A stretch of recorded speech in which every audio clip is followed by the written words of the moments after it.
Hey everyone, welcome back to another video. आज हम पढ़ेंगे सेक्शन 59 से लेके बीएसए का, जो कि डॉक्यूमेंट्री और ओरल एविडेंस का एक्सटेंशन है। ठीक है, सो लेट्स स्टार्ट। अभी जितना भी पढ़ा उसको एक बार रिवाइज करवा देती हूँ ताकि सेक्शन 59 जो है वो सर के ऊपर से ना जाए। तो देखो, जो हमारा एविडेंस बीएसए में एविडेंस है वो दो मेन कैटेगरी में डिवाइडेड है। एक तो है अपना ओरल एविडेंस, दूसरा है डॉक्यूमेंट्री एविडेंस। ओरल एविडेंस दिया हुआ सेक्शन 54-55 में, डॉक्यूमेंट्री दिया सेक्शन 56 में। सेक्शन 54 बोलता है कि एक्सेप्ट कंटेंट्स ऑफ डॉक्यूमेंट्स, आप हर चीज़ ओरली एविडेंस दे सकते हो, हर चीज़ का ओरली आप प्रूफ कर सकते हो। सेक्शन 55 बोलता है कि ओरल एविडेंस हमेशा डायरेक्ट होना चाहिए और उन्हीं लोगों का होना चाहिए जिन्होंने वो इवेंट अकर होते हुए देखा है, सुना है या अपने सेंसेस के थ्रू परसीव किया है। सिंपल। अब डॉक्यूमेंट्री एविडेंस जो है सेक्शन 56 में दिया है। पिछली वीडियो में मैंने डॉक्यूमेंट्री एविडेंस और उसके टाइप समझाए थे। If you haven't watch that video please go check that out. I will put a link in the description box. Section 56 में डॉक्यूमेंट्री एविडेंस बोलता है कि आप कंटेंट्स और डॉक्यूमेंट को डॉक्यूमेंट्री एविडेंस के थ्रू ही प्रूफ कर सकते हो, मतलब या तो प्राइमरी या तो सेकेंडरी एविडेंस के थ्रू। और आप प्राइमरी एविडेंस में कैसे प्रूफ करोगे? जब आप ओरिजिनल डॉक्यूमेंट कोर्ट के बिफोर प्रेजेंट करते हो तब उसको हम प्राइमरी एविडेंस बोलते हैं। मतलब documentary evidence but in the primary form which is original form. अब सेकेंडरी एविडेंस क्या होता है कि जब आप उस ओरिजिनल डॉक्यूमेंट की या तो कार्बन कॉपी या सर्टिफाइड कॉपी या फिर सेक्शन 58 में जो भी सेंस में आप डॉक्यूमेंट पेश कर रहे हो कोर्ट के सामने, उसको हम सेकेंडरी एविडेंस बोलते हैं, सेकेंडरी डॉक्यूमेंट्री एविडेंस। ठीक है, तो ये हमारा मेन जो है अभी तक के इतना समरी है जो मैंने अभी तक पढ़ाया, मेनली इस कंसेप्ट से रिलेटेड। अब हम पढ़ते हैं आगे सेक्शन 59 में क्या लिखा है। सेक्शन 59 देखो, सेक्शन 59 बोलता है proof of documents by primary evidence. देखो, सेक्शंस के हिसाब से देखा जाए तो हमारा बीएसए बोलता है कि जहाँ तक पॉसिबल हो वहाँ तक हमको जब भी कंटेंट्स प्रूफ करने हैं किसी भी डॉक्यूमेंट के, तब हम प्राइमरी एविडेंस को ही यूज़ करें, है ना। ये जो हमारा डॉक्यूमेंट्स के कंटेंट्स प्रूफ करने वाला पार्ट है, ये मोस्टली हम लोग प्राइमरी एविडेंस के थ्रू ही हमको उसको प्रूफ करना होता है, ये बीएसए बोलता है। पर अगर कोई ऐसी सिचुएशन है, प्राइमरी एविडेंस मतलब आप समझ लो ओरिजिनल डॉक्यूमेंट, बट अगर ऐसी कोई कंडीशन आ गई है जिसकी वजह से आपका ओरिजिनल डॉक्यूमेंट आप प्रूफ या पेश नहीं कर सकते कोर्ट के सामने, तब आता है हमारा सेकेंडरी एविडेंस, जो कि हो गई सर्टिफाइड कॉपी या फिर oral account of people who have seen the document. Section 58 में जितने भी दिए हुए हैं पॉइंट्स वो सब सेकेंडरी एविडेंस के अंडर आते हैं। ठीक है, तो जब आप primary evidence original document proof नहीं कर पा रहे हो या फिर पेश नहीं कर पा रहे हो कोर्ट में, तब आप उसकी जगह सेकेंडरी एविडेंस को पेश कर सकते हो कोर्ट में। ठीक है, ये हमारा सिंपल रूल है। अब हम यही चीज़ सेक्शन 59 और 60 में पढ़ेंगे।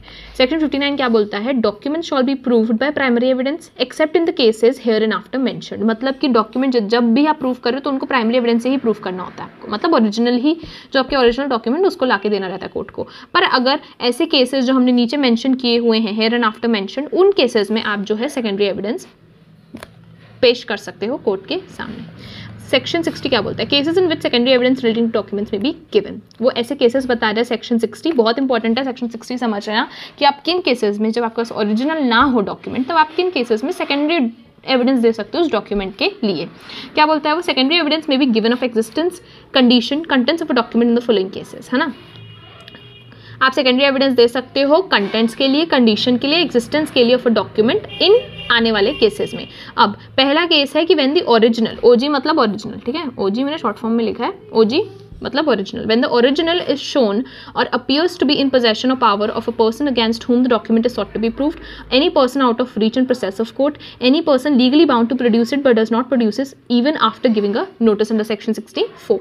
सिंपल है कि जब ओरिजिनल आप नहीं शो कर पा रहे हो एज प्राइमरी एविडेंस, क्योंकि जो ओरिजिनल है वो किसी के पोजेशन में, किसी ऐसे व्यक्ति के पोजेशन में है या पावर में है जिस व्यक्ति के अगेंस्ट आप उसको प्रूफ करना चाह रहे हो। मतलब कि अगर सिंपल वर्ड्स में बताऊं तो ये बोल रहा है कि अगर ए और बी के बीच में केस चल रहा है, ए को प्रूफ करना है कोई डॉक्यूमेंट, या उसको पेश करना है कोई डॉक्यूमेंट, है ना, डॉक लिख रही हूँ मैं शॉर्ट पे, ए को कोई डॉक्यूमेंट पेश करना है, तो वो किसके अगेंस्ट करने वाले, वो बी के अगेंस्ट, है ना, बी के अगेंस्ट वो पेश करने वाले, क्योंकि ये दोनों का केस चल रहा है, अनबन चल रही है, केस चल रहा है, तो ये इसके अगेंस्ट प्रूफ करेगा कोई भी document.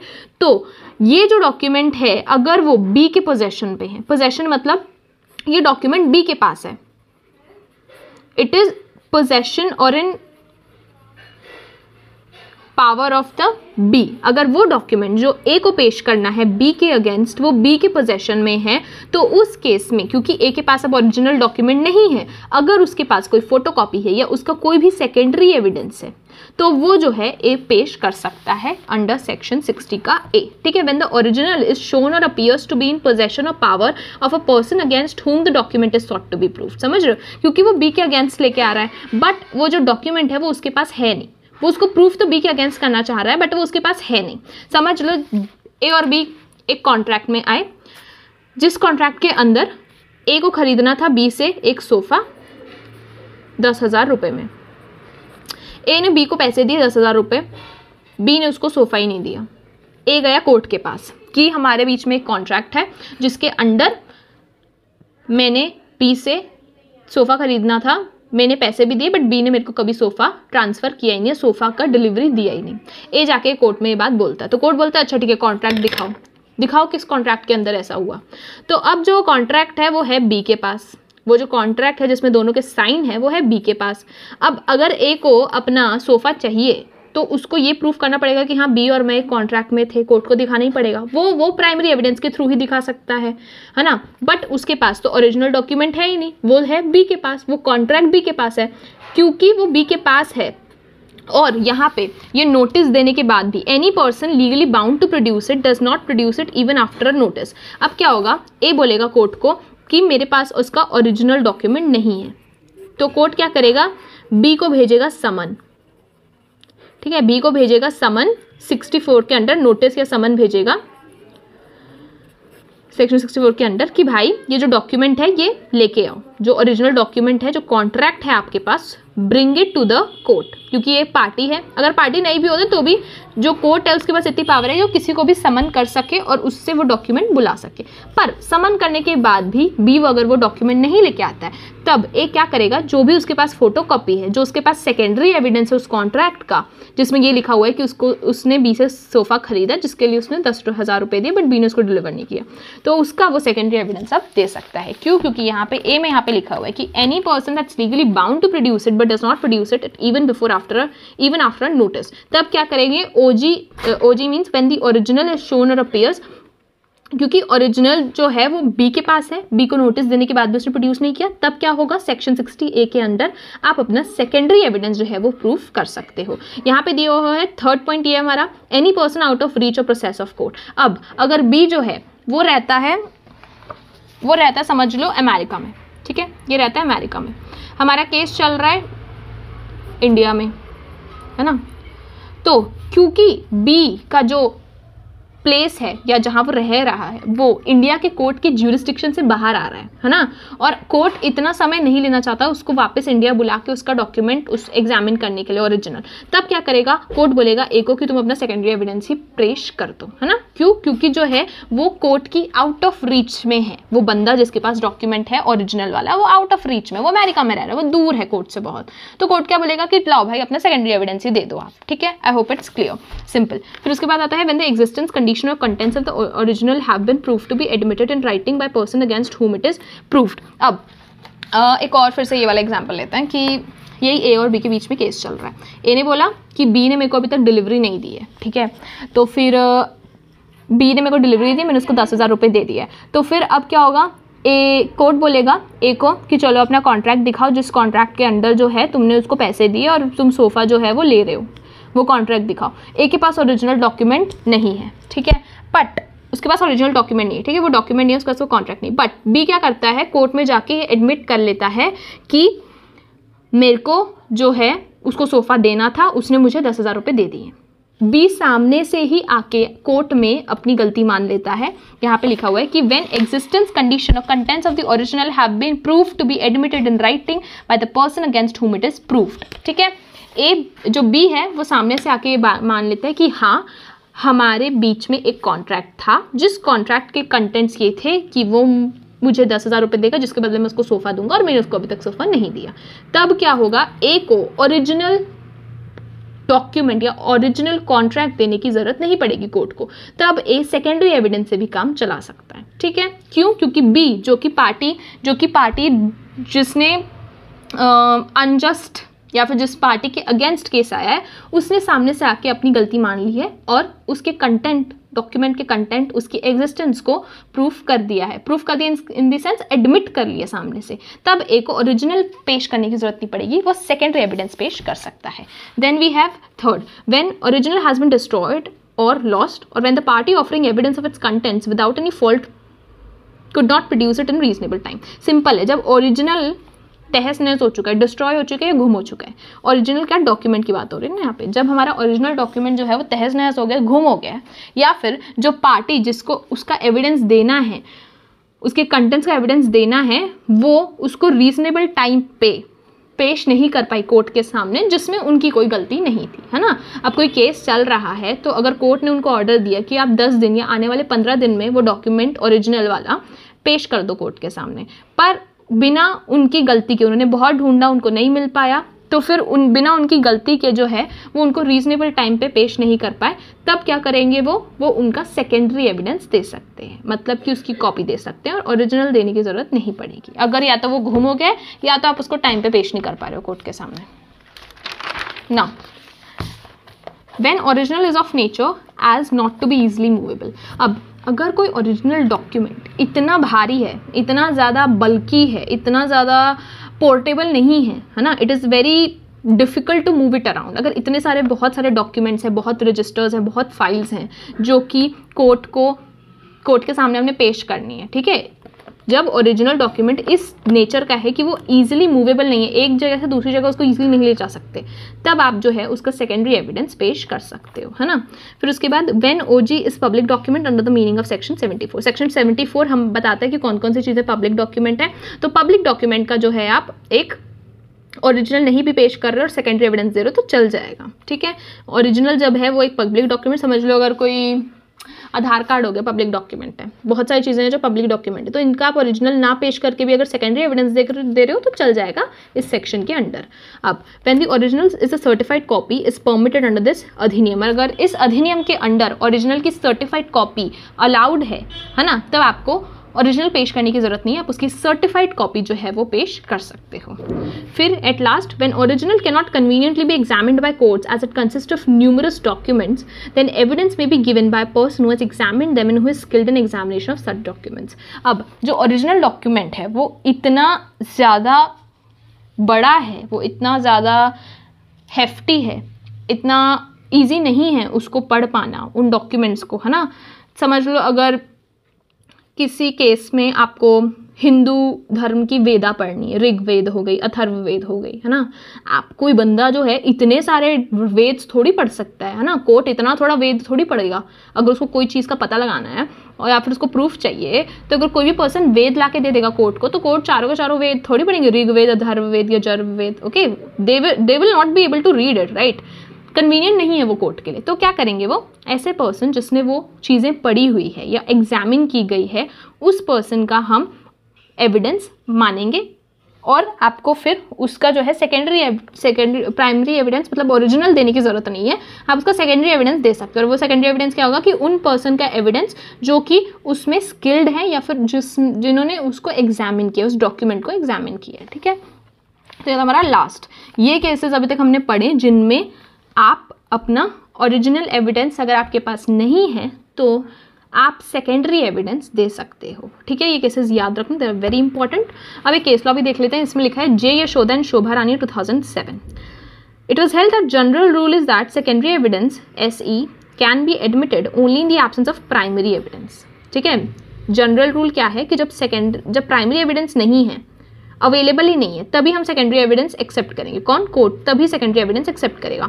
But in a situation where original is found to be inadmissible as the party who files to prove its validity has failed to do so, then the set party can not be allowed to introduce any secondary evidence of its contents, ठीक है। Simple है कि जब आपने original document, समझ लो ये वाले example में आ जाता है, ए और बी का जो झगड़ा हो रहा था, इसमें जो ए ओरिजिनल डॉक्यूमेंट इसके पास है, ये अपना ओरिजिनल डॉक्यूमेंट लेके आता है, ओजी ये अपना ओरिजिनल कॉन्ट्रैक्ट लेके आता है, पर ये कोर्ट के सामने ये प्रूव नहीं कर पाता कि ए और बी का एक कॉन्ट्रैक्ट था। समझ लो, फॉर एग्जाम्पल समझ लो कि प्रूव नहीं कर पाता ए और बी का एक कॉन्ट्रैक्ट था।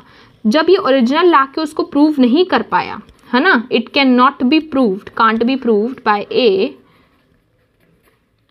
तब वो अब इस ओरिजिनल डॉक्यूमेंट का सेकेंडरी एविडेंस या कोई कॉपी लाके वापस से कोर्ट को नहीं बोलेगा कि अब मैंने सेकेंडरी एविडेंस पेश किया तो अब मैं उसको भी प्रूव करूंगा, अब ये सेकेंडरी एविडेंस आप एडमिट करो। नहीं, आप नहीं बोल सकते, क्योंकि आपका जो ओरिजिनल एविडेंस है वही आप प्रूव नहीं कर पाए।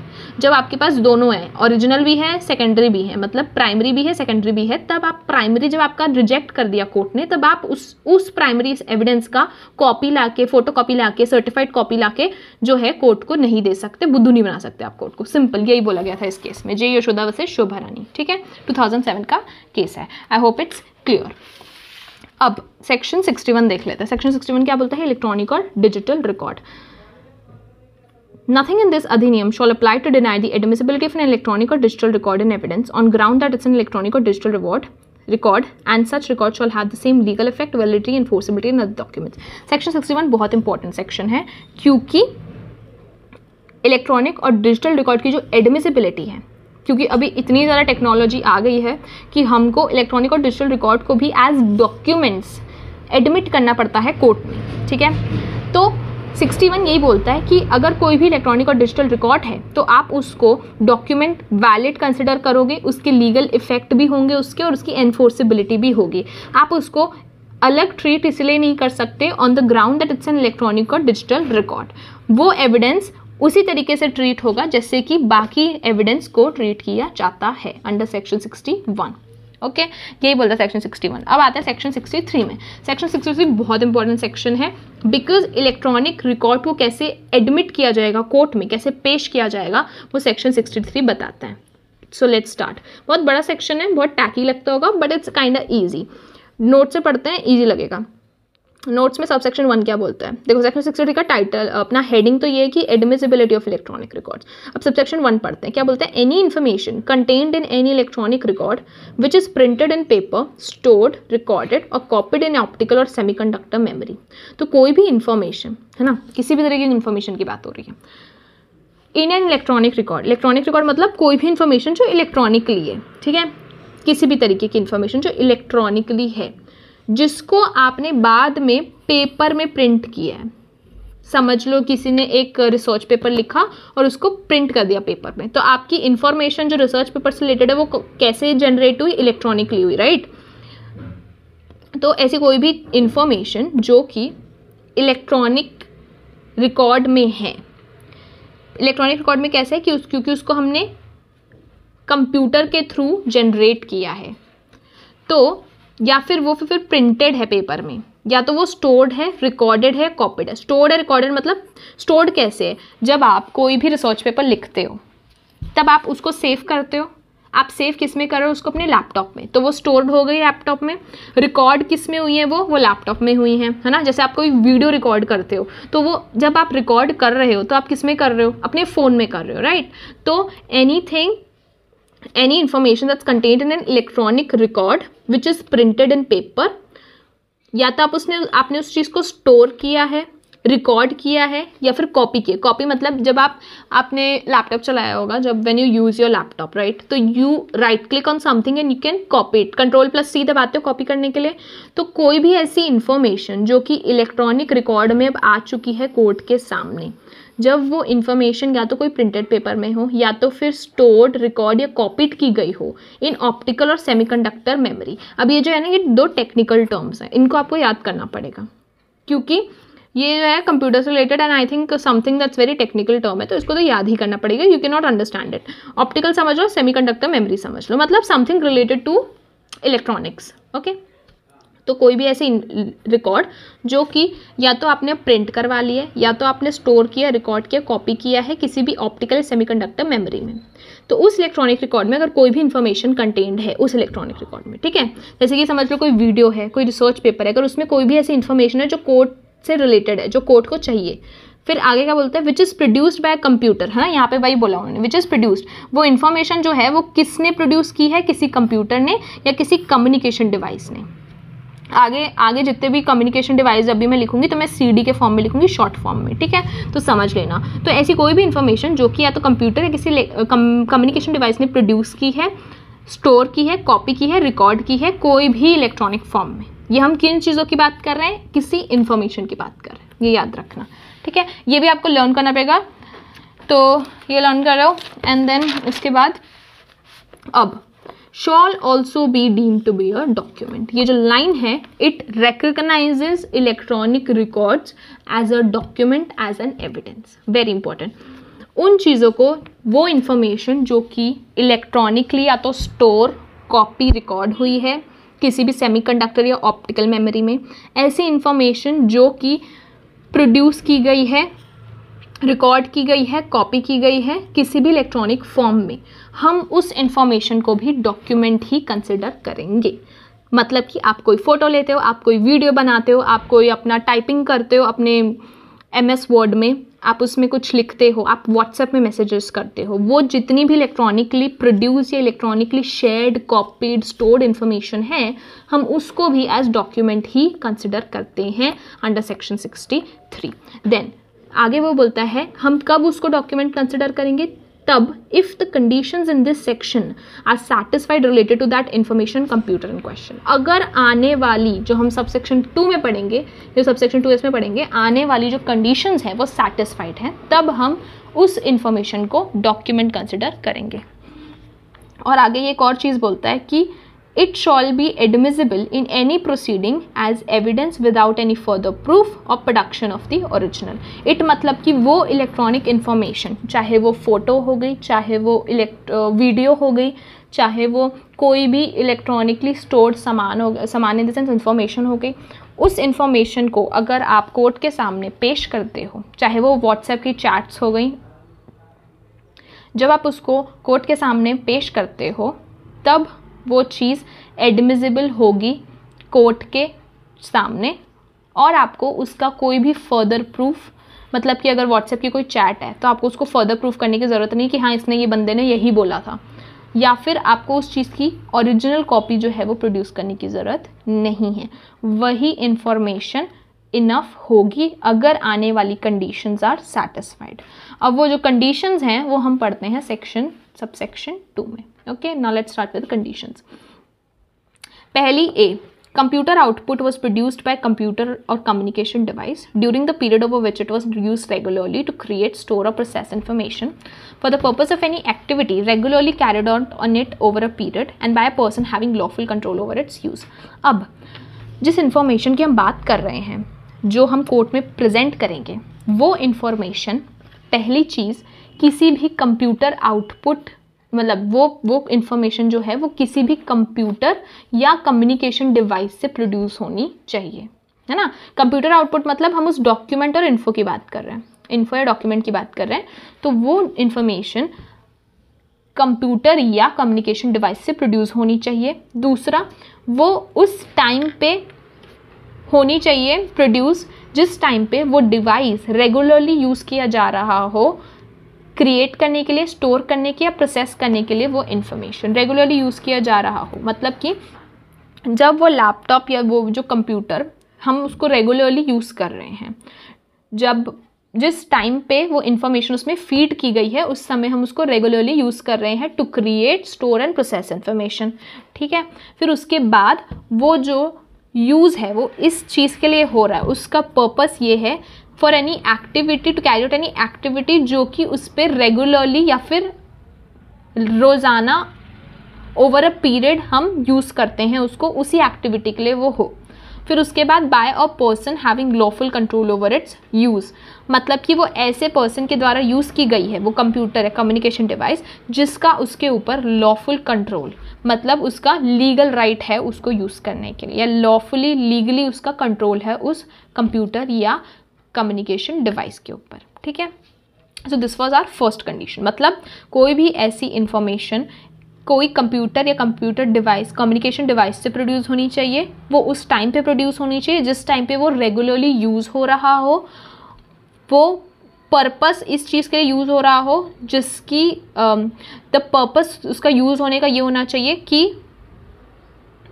कि जो उसकी जो एक्टिविटी है, the purpose of any activity that's regularly carried on it over a period, और लास्ट वो ऐसा पर्सन यूज़ कर रहा हो जिसका उसके ऊपर एक लॉफुल कंट्रोल है।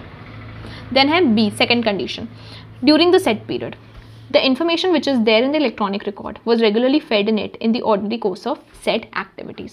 अब उस टाइम के दौरान जो भी इंफॉर्मेशन हम ले रहे हैं उस इलेक्ट्रॉनिक डिवाइस से, वो उस दौरान उस कंप्यूटर डिवाइस पे उस एक्टिविटीज़ के टाइम पे ही फीड होनी चाहिए। ठीक है, जैसे कि समझ लो आप किसी गवर्नमेंट डिपार्टमेंट में जाते हो, समझ लो आप अपना आधार कार्ड या अपना कोई डॉक्यूमेंट लेने जा रहे हो गवर्नमेंट डिपार्टमेंट में, और उस समय में गवर्नमेंट डिपार्टमेंट या फिर आप अपना कोई डॉक्यूमेंट बनवाने जा रहे हो, तो उस समय में जो गवर्नमेंट डिपार्टमेंट के जो कंप्यूटर्स हैं उनको जो यूज़ करता है वो पर्सन ऑथराइज्ड होता है उन कंप्यूटर्स को यूज़ करने के लिए। दूसरा, जो आपकी इन्फॉर्मेशन उसमें फीड हो रही है वो रेगुलरली फेड हो रही है, मतलब रेगुलरली फेड हो रही है उसमें, जो आप वो जो इन्फॉर्मेशन आपकी डाल रहे हैं वो डॉक्यूमेंट बनाते हुए वो उसको फीड कर रहे हैं, और वो रोज़ाना यही एक्टिविटी करते हैं, है ना, वो रोज़ाना का उनका काम ही यही है, कोर्स ऑफ सेट एक्टिविटीज़ में है वो ऐसे कोई अलग से जाके काम नहीं कर रहे हैं, उनका काम ही यही है। अगर आप कोई गवर्नमेंट डिपार्टमेंट में जाओ तो जो लैपटॉप के सामने, या फिर आप अगर बैंक्स में जाओ तो उनका काम ही यही होता है। So they are doing it in the regular course of their activities. तो जो बी वाला हमारा ये पॉइंट है वो यही बताता है कि उस पीरियड के दौरान, जिस पीरियड में हम उस इंफॉर्मेशन को ले रहे हैं, वो जो है वो रेगुलरली फेड होनी चाहिए, और during the ordinary course of set activities जो है वो फिल होनी चाहिए इन द कम्युनिकेशन और कंप्यूटर। अब है C, throughout the material part of the set period the computer was properly operating properly, and if not then the error has not affected the electronic recorder its contents accuracy. जब तक आप उस पर information भर रहे थे, जब तक आप उस पर काम कर रहे थे, तब तक के वो कंप्यूटर सही से वर्क कर रहा था, कोई भी खराबी नहीं थी उसमें, और अगर कोई खराबी है भी तो वो खराबी उस इलेक्ट्रॉनिक रिकॉर्ड पे जो प्रोड्यूस हुआ है उसको अफेक्ट नहीं करेगी, उसके कंटेंट्स को अफेक्ट नहीं करनी चाहिए, ये सी बोलता है। अब last, the information in electronic record is derived from the information that was fed into the computer communication device in the ordinary course of the said activities। अब जो इन्फॉर्मेशन इलेक्ट्रॉनिक रिकॉर्ड में है वही इन्फॉर्मेशन उस computer में fade हुई हो, ये ज़रूरी है। The information that is derived shall be the information that has been fed. Okay, आप अगर इन्फॉर्मेशन आपने भरी है किसी के बर्थ सर्टिफिकेट से रिलेटेड, और आप जो है इलेक्ट्रॉनिक रिकॉर्ड लेके आ रहे हो आधार कार्ड का, तो वो नहीं बात बनेगी। आपका जो इन्फॉर्मेशन आपने डाली है वही इन्फॉर्मेशन आपकी इलेक्ट्रॉनिक रिकॉर्ड में या पन्ने पे, मतलब पेज पे होनी चाहिए। Okay, this was our subsection 2, जो कि कंडीशंस बताई, 4 कंडीशंस बताई है सबसेक्शन 2 ने। अब सबसेक्शन 3 क्या बोलते हैं कि where over any period the function of creating, storing और processing information for the purpose of any activity carried regularly, है ना। सबसेक्शन 3 बोल रहा है कि जब कोई भी computer communication device regularly use हो रहा है किसी भी एक्टिविटी के लिए, और जब एक या उससे ज़्यादा कंप्यूटर यूज़ किए जा रहे हैं in a standard mode, in a computer system, on a computer network, on a computer resource or through an intermediary, अगर ये सब तरीके यूज़ किए जा रहे हैं, एक से या ज़्यादा कंप्यूटर यूज़ किया जा रहा है उस इंफॉर्मेशन को फीड करने के लिए, तब वो सब कम्युनिकेशन डिवाइस जो यूज़ हो रहे हैं उन सबको एक ही कंप्यूटर या कंप्यूटर कम्युनिकेशन डिवाइस कंसिडर किया जाएगा इस सबसेक्शन के अंडर, है ना। Then all communication device used for that purpose shall be treated under this section as a single computer और कम्युनिकेशन डिवाइस। ये हमारा सबसेक्शन 3 बोल रहा है कि जितने भी कंप्यूटर यूज़ कर रहे हों, अगर हम कोई भी इंफॉर्मेशन फीड करने के लिए, कोई भी काम करने के लिए, उन सब को हम एक ही कंप्यूटर कम्युनिकेशन डिवाइस कंसिडर करेंगे। Okay, now let's move subsection 4। Subsection 4 बोलता है कि in any proceeding a certificate shawl be submitted with electronic record when it's being submitted for admission shawl contain the following. अब जब आप अपना electronic record पेश कर रहे हो कोर्ट के सामने, तो उसके साथ साथ आपको एक सर्टिफिकेट भी पेश करना पड़ेगा, और उस सर्टिफिकेट में क्या होगा ये सबसेक्शन 4 बताता है। पहली चीज़ होगी identification of electronic record containing the statement and describing the manner in which it was produced. जिस इलेक्ट्रॉनिक रिकॉर्ड से आपने वो इन्फॉर्मेशन ली है उसकी आइडेंटिफिकेशन, मतलब उस कंप्यूटर या लैपटॉप या फ़ोन का नाम, उसका मॉडल, उसके से रिलेटेड जितनी भी इंफॉर्मेशन है उसकी आइडेंटिफिकेशन से रिलेटेड वो हम डालेंगे उस सर्टिफिकेट में। दूसरा, आपने जो इन्फॉर्मेशन निकाली है वो आपने कैसे प्रोड्यूस की है उस कम्युनिकेशन डिवाइस पे, उस कंप्यूटर पे, वो होगा उस सर्टिफिकेट में। फिर second, giving particular of computer और communication device from which of it was used. Computer communication device से रिलेटेड जितनी भी इंफॉर्मेशन है वो भी डाली जाएगी उस सर्टिफिकेट में।